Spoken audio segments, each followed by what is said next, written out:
انسان کے فکر، اس کی سوچ، اس کے نقطۂ نظر، اس کے ظرف علمی میں انتہائی وسعت پیدا ہوتی ہے، اور یہ وسعت مختلف اعتبارات سے ہے۔ مثلاً ہمارا جو تصور ہے زندگی کا، اگر آپ غور کریں، ایک ایسا شخص کہ جو آخرت سے واقف نہیں ہے، وہ زندگی کو ناپتا ہے اسی سالوں اور مہینوں سے، 30، 40، 50، 60، 70 سال، یہ کل زندگی ہے۔ جب زندگی کا تصور یہ ہے تو اس چھوٹے سے پیمانے میں چھوٹی چیزیں جو ہے وہ بہت بڑی نظر آنے لگتی ہیں۔ یہاں کی چھوٹی چھوٹی لذتیں بڑی اہم محسوس ہوتی ہیں، یہاں کی چھوٹی چھوٹی تکالیف، ان سے بھی انسان بہت زیادہ متاثر ہو جاتا ہے۔ یہاں کے چھوٹے چھوٹے نفع انسان کو غرور میں، فخر میں مبتلا کر دیتے ہیں، اترانے لگتا ہے، پھولے نہیں سماتا۔ اور یہاں کے چھوٹے چھوٹے نقصان ایسے ہیں کہ جس سے اس کی کمر ہمت ٹوٹ کر رہ جاتی ہے۔ اور یہ سارا در حقیقت نتیجہ ہوتا ہے کہ اس کا وہ ذہن اور فکر کا پیمانہ اتنا چھوٹا ہو گیا کہ اس میں چھوٹی چیز بھی نسبت کے اعتبار سے بہت بڑی نظر آنے لگی۔ ایمان بالآخرہ ہمارے سامنے جس حقیقت کو لاتا ہے، وہ علامہ اقبال کے الفاظ میں تو اسے پیمانہ امروز و فردا سے نہ ناپ، جاویداں بے ہم دواں ہر دم جواں ہے زندگی۔ زندگی ایک مسلسل عمل ہے، موت اس کے خاتمے کا نام نہیں ہے۔ موت در حقیقت ایک نوع کی زندگی سے دوسری نوع کی زندگی کو منتقل ہو جانے کا نام ہے۔ جہاں میں اہل ایمان صورت خورشید جیتے ہیں، ادھر ڈوبے ادھر نکلے، ادھر ڈوبے ادھر نکلے، یہ نقل مکانی ہے۔ موت ایک زندگی کا وقفہ ہے، یعنی آگے بڑھے گے دم لے کر۔ اب آپ سوچئے کہ جس کا پیمانہ زندگی کا تصور اتنا وسیع ہو گیا، اس کا ایک لازمی نتیجہ یہ نکلے گا کہ یہاں کی بڑی بڑی کلفتیں بھی ہیچ نظر آئیں گی، یہاں کی بڑی بڑی مصیبتیں بھی بہت معمولی محسوس ہوں گی، یہاں کی منفعتیں، یہاں کے گینز بڑے حقیر سے نظر آئیں گے، یہاں کے نقصانات، یہاں کے لاسز، ان سے بھی انسان متاثر نہیں ہوگا، اس لیے کہ اس بڑے کانٹیکسٹ میں، بڑے پس منظر میں یہ چیزیں چھوٹی ہو جائیں گی، جبکہ ایک چھوٹے پس منظر میں چھوٹی چیز بھی بڑی نظر آتی ہے۔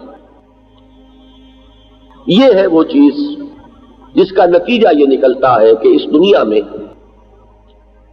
انسان اسے جن حوادث سے، جن حادثوں سے دوچار ہونا پڑتا ہے، کون انسان ہے جس کی زندگی میں ایسے واقعات نہ ہوتے ہو؟ کسی عزیز کا انتقال ہو گیا، کوئی اور تکلیف اچانک انسان پر آ پڑی، کسی فوری سے نقصان سے سابقہ پیش آ گیا، کوئی موقع تھا بہت اچھا وہ ہاتھ سے نکل گیا۔ یہ وہ چیزیں ہیں کہ جن سے ہر انسان کو مختلف اوقات میں، مختلف صورتوں میں سابقہ پیش آتا ہے۔ اب ایک تو وہ شخص ہے کہ جس کی دنیا ہے ہی کل یہ دنیا کی زندگی، وہ ان نقصانات، ان حوادث، ان تکالیف سے بہت گہرا اثر لے گا، صدمہ ہے جس کا پہاڑ اس کے دل پر ٹوٹ پڑے گا۔ اکثر و بیشتر ہمت جواب دے جاتی ہے، کمر ہمت ٹوٹ کر رہ جاتی ہے۔ ایک وہ ہے جس کی نگاہ وسیع ہے، وہ ان تمام چیزوں کو بہرحال جہاں تک طبعی اثر ہے وہ تو انسان لیتا ہے۔ بعض چیزیں جو ہے وہ آپ کے اختیار میں نہیں ہوتی، وہ غیر اختیاری تاثر۔ اگر کہیں آپ بیٹھے ہوئے اچانک آپ کے پاؤں میں کسی چیونٹی نے کاٹا تو ایک دم وہ آپ اپنا پاؤں جو ہے سکیڑیں گے، یہ آپ کا اختیاری عمل نہیں ہے، یہ فوری اور غیر اختیاری اثر ہے اس کا جو آپ کے وجود پر مترتب ہوا۔ ایسے ہی مثلا نبی اکرم صلی اللہ علیہ وسلم کے صاحبزادے حضرت ابراہیم کا جب انتقال ہو رہا تھا، عالم نزع میں ان کو دیکھا حضور نے، تو حضور کی آنکھوں میں بھی نمی آ گئی، آنسو آ گئے۔ حضرت عبد الرحمن ابن عوف رضی اللہ تعالی عنہ ساتھ تھے، عشرہ مبشرہ میں سے۔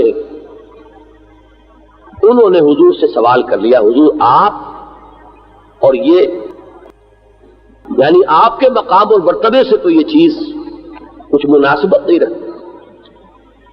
حضور نے فرمایا کہ یہ وہ رحمت ہے جو اللہ نے انسان کے دل میں ڈال دی۔ بچے کو اس حالت نزع میں دیکھنا، اس پر جو سختی بیت رہی ہے اس معصوم جان پر، یہ اس کا تاثر ہے، یہ رحمت خداوندی کا ظہور ہے، تو جس کی میں نے حدیث قدسی آپ کو کئی مرتبہ سنائی۔ اللہ یہ فرماتا ہے کہ میں نے اپنی رحمت کے 100 حصے کیے، جن میں سے 99 اپنے پاس رکھے اور ایک حصہ جو ہے وہ تمام خلق میں تقسیم کر دیا۔ تو یہ جو بھی شفقت اور رحمت اور مودت، انسانی ہمدردی، یہ اولاد اور والدین کے مابین محبت، بھائی بہنوں کے درمیان محبت و الفت، شوہر اور بیوی کے درمیان محبت و الفت، یہ سب اس رحمت خداوندی کے 100ویں حصے کا ظہور ہے۔